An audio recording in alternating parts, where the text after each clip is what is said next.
asalaamaaleykum. dafa am ay kàddu yu may yëkkati léegi ci ngóor soosu ñuy wax Assane Diouf di ko wax ne na invité ay waxam ci kilifa diine yi nga xam ne ñooy suñu sag ñu yaakaar leen muy Cheikh Amadou Mountakha ak ñi nga xam ne dañoo yaakaar Sëñ Mbaye Sy Mansour wante lii bettuñu ci moom nag ay waxam mënta tax ñun suñu pas-pas ak suñu ngëm-ngëm mu dara jóge ci moom nag gëmul dara ab yëfër sax a ko gën, ndax yëfër yi am na wax yoo xam ne duñ ko yëkkati di ko yëkkati ci ñoo xam ne ay nitu diine lañ te di ñaan toujours Sénégal jàmm am fi, ba loolu moo waral suñu réew mi yàlla def fi jàmm.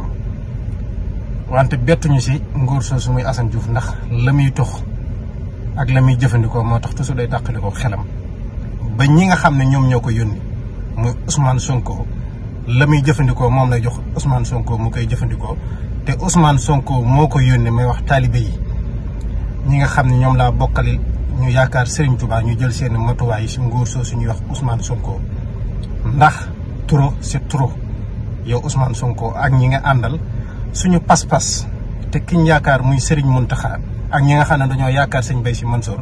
mayatuñ leen ngeen di yëkkati ay kaddu di leen di jàppale président ci réew mi. kon ñoom président gën na leen demin te du seen morom te raw na leen te mënuñu kaa dab, muy opposition boobu. di wax nag suñ bakkan bi jox nañ leen ko ngeen respecté kilifa diine yi,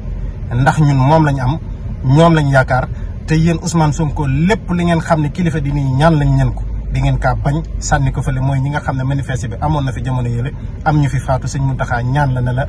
bàyyi lépp ngir réew mi am jàmm. ba nga demee waxi sëriñ bi jëfe woo si dara yow Ousmane Sonko di yónni Assane Diouf nag ñuy attaqué kilifa diini suñ bakkan bii lañ leen jox muy opposition bi. di wax nag ñi nga xam ne ñoom lañ yaakaar duñ nangu kenn di leen manque de respect. ma si woo nag taalibe Mouride ak taalibe Tidiane ñuy jàmmaarloo ñii nga xam ne dañuy làqu si ginnaaw Assane Diouf di teg kilifa diini yi ay wax yoo xam ne tegg na wut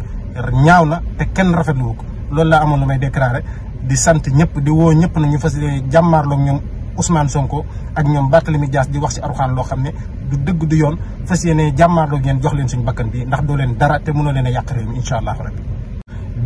ragal a kaaw yëkkati di ko jaaree ci ngóor soo suñuy wax Assane Diouf mu koy jëmale ci kilifa diine yi, loolu mayetuñ ñeen ko te suñ bakkan bii fas yéene nañ leen kaa jox man bokk man Xaasim Mbàkke muy yéen opposition muy Ousmane Sonko. ndax